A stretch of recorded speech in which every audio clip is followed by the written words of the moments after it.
Hello बच्चों, online class में आपका स्वागत है। बीएड प्रथम वर्ष गणित शिक्षण हम इकाई 1 का अध्ययन कर रहे हैं। इकाई 1 का अध्ययन कर रहे हैं, बीएड प्रथम वर्ष।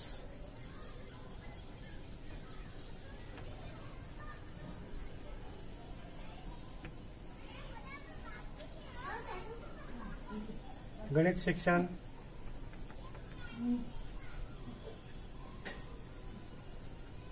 और प्रकरण अपने रहेगा आज गणित में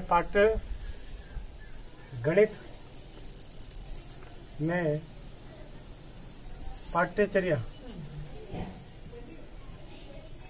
निर्माण के सिद्धांत।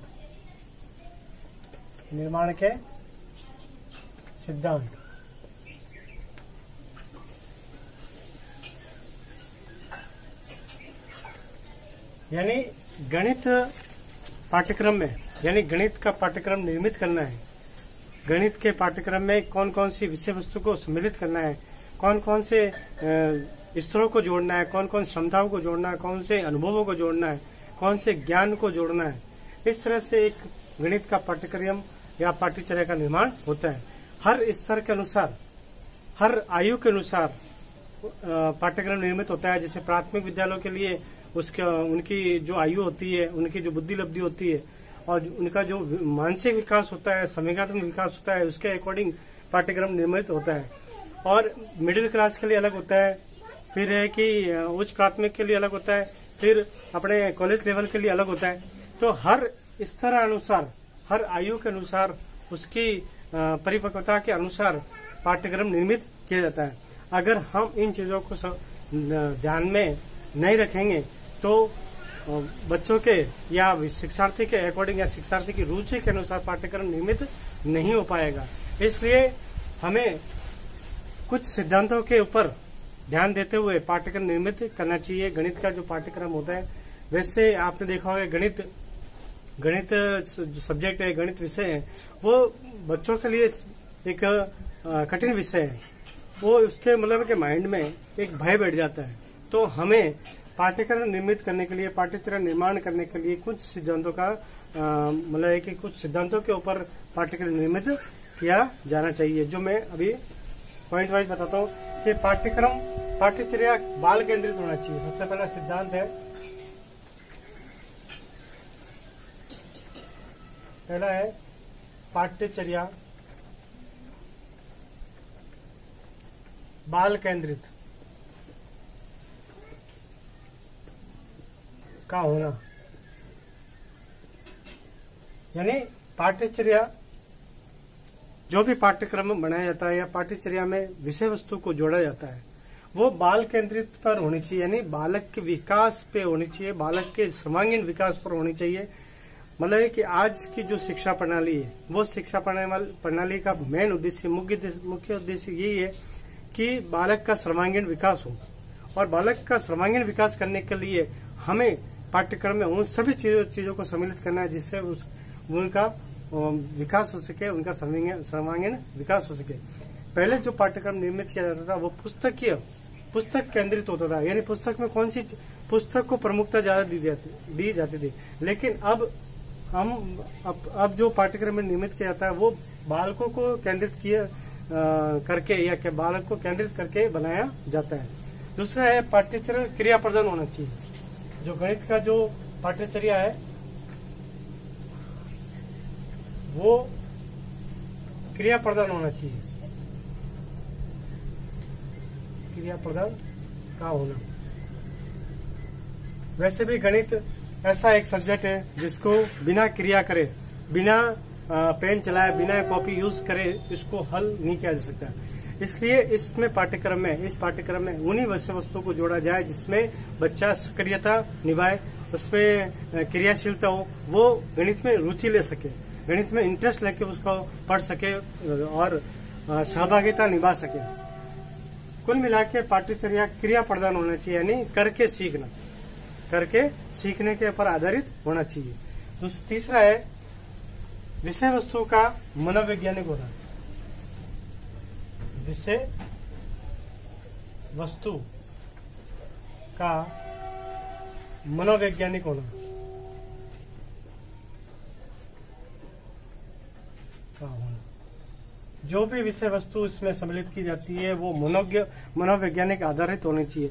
यानी आज की जो शिक्षा प्रणाली है वो मनोवैज्ञानिक के आधार पर होनी चाहिए। मनोवैज्ञानिक का मतलब ये होता है कि हर चीज में वैज्ञानिक एक सिस्टम अपनाना चाहिए, वैज्ञानिक व्यवस्था अपनाना चाहिए, वैज्ञानिक दृष्टिकोण अपनाना चाहिए।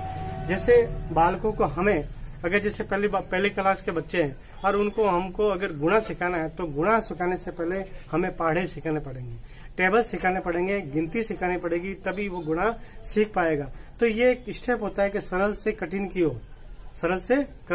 की ओर सिखाया जाता है। मतलब कि ज्ञात से अज्ञात की ओर होता है, सरल से कठिन की ओर, छोटे से बड़े की ओर, संक्षिप्त से विस्तृत की ओर।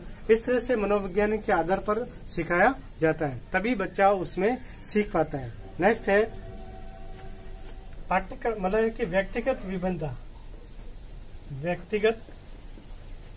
विभिन्नता का समावेश। पाठ्यक्रम मतलब है कि पाठ्यक्रम में व्यक्तिगत विभिन्नता का समावेश होना जरूरी है। यानी आज आपने देखा होगा कि समाज में हर व्यक्ति दूसरे व्यक्ति से भिन्न है। कोई भी प्राणी या कोई भी व्यक्ति एक दूसरे से बिल्कुल समान नहीं है। उनकी रुचियां अलग है, उनकी कार्य करने की क्षमताएं अलग अलग है, उनकी सोचने समझने की शक्ति अलग अलग है, उनकी बुद्धि लब्धि अलग है। तो हर व्यक्ति की अलग अलग कार्य मतलब है कि विचारधारा अलग अलग है। मतलब है कि कोई भी व्यक्ति दूसरे व्यक्ति से बिल्कुल समान नहीं है, और समान नहीं होने के कारण हमें व्यक्तिगत विभिन्नताओं को ध्यान में रखते हुए उन्हें शिक्षित करना है, उनको ज्ञान देना है।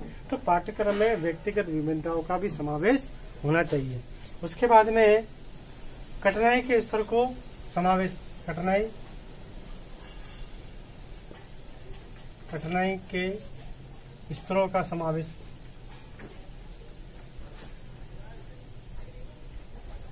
सभी चीजें सरल विषय वस्तु को ही नहीं जोड़ना चाहिए, बल्कि कठिन विषय वस्तु को भी जोड़ा जाना चाहिए। तभी व्यक्ति या बालक उसमें खोज करने का एक मतलब कि दृष्टिकोण पैदा होगा, उसके खोज करने का एक गुण विकसित होगा। अगर हम सभी जो बच्चा जानता है पहले से ही और उसी को बार बार हम बताएंगे तो उसमें एक नया गुण विकसित नहीं हो पाता। इसलिए हमें बच्चों के सामने कठिनाई का जो स्तर होता है वो भी सामने प्रस्तुत करना चाहिए, जिससे बच्चा नई जानकारी प्राप्त करने के लिए उसमें रुचि मतलब पैदा करे। तो कठिनाई का स्तर भी कठिनाई उसमें जोड़ना चाहिए। फिर है कि पाठ्यक्रम में अध्यापकों की सहमति, अध्यापकों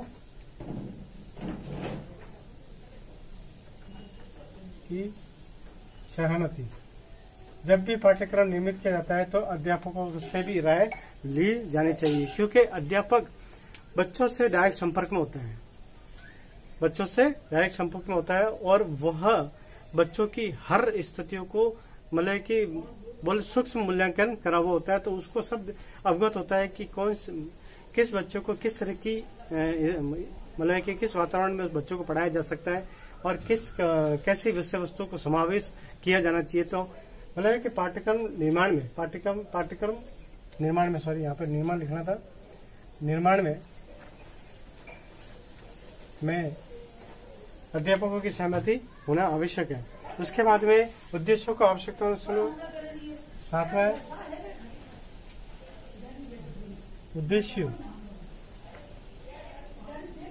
उद्देश्यों का आवश्यकता अनुसार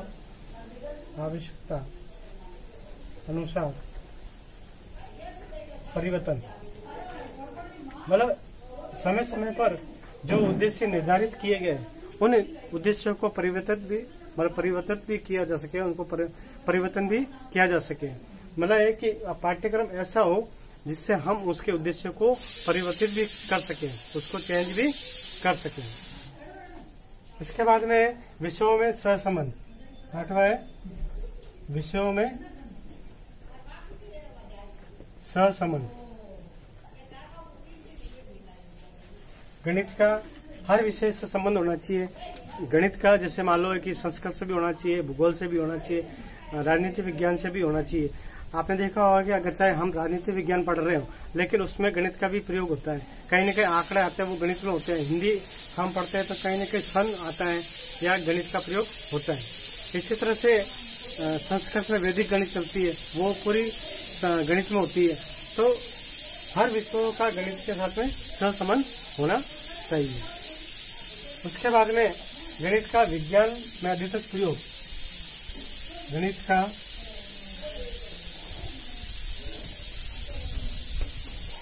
विज्ञान में अधिकतम प्रयोग गणित का विज्ञान में सबसे ज्यादा प्रयोग होता है। आपने देखा कि जितने भी विज्ञान में, विज्ञान एक ऐसा विषय है जो गणित के बिना नहीं चल सकता है। गणित और विज्ञान दोनों का आपसी मतलब कि संबंध है, एक दूसरे के बिना नहीं चल सकता है, एक दूसरे का मतलब समावेश होना जरूरी। और पाठ्यचर्या लचीली, पाठ्यचर्या लचीली, पाठ्यचर्या का लचीलापन, पाठ्यचर्या में लचीलापन होना चाहिए। मतलब इतना ज्यादा कठोर भी नहीं होना चाहिए और इतना ज्यादा सरल भी नहीं होना चाहिए, यानी लचीलापन होना चाहिए। फिर पाठ्यक्रम रुचिकर, पाठ्यक्रम रुचिकर होना चाहिए।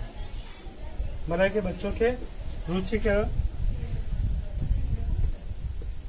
होना चाहिए, बच्चों के हिसाब से होना चाहिए। ठीक है। और पाठ्यचर्या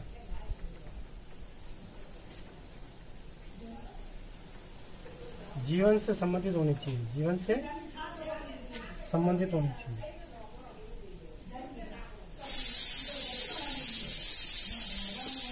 तो ये थे अपने एक पाठ्यक्रम निर्माण के सिद्धांत। आशा करता हूँ कि आपको समझ में आए होंगे। और कमेंट बॉक्स में अपना नाम, अपने पिता का नाम लिखकर अवश्य अपनी उपस्थिति दर्ज करें। धन्यवाद।